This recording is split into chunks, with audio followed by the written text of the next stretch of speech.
Hello, good evening everybody. I'm so thankful first and foremost to God. But because even though we are feeling, the weather, but still here we are and the show must go on. Thank you everybody for attending here. Thank you so much. Dinaanan lang tayo ng medyo malakas-lakas na ulan kanina. Anyway, pick a question please. Ayan, open it for me. Thank you so much. At ibaba ng kaunti na hindi abot ng bata. Ayan.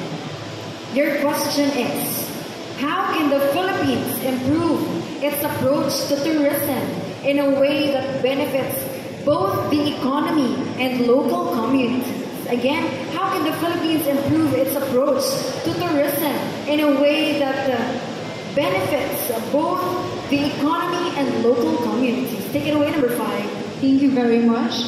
We all know that the country Philippines is being blessed in aquatic and terrestrial bounties and also rich history, culture, and proud traditions. And if we manage it efficiently and responsibly, we could create an economic boom and also a sustainable tourism. I think that we as citizens and also together with the partnership of the government, we can always take part in achieving sustainable tourism and economic growth for our country. We should always look for opportunities to provide the public with the knowledge and tools that we need to raise the status of our country right now. I think that we should also strive for interventions that will help in addressing this issue, and I believe that we can do this together as a nation. That would be all. Thank you.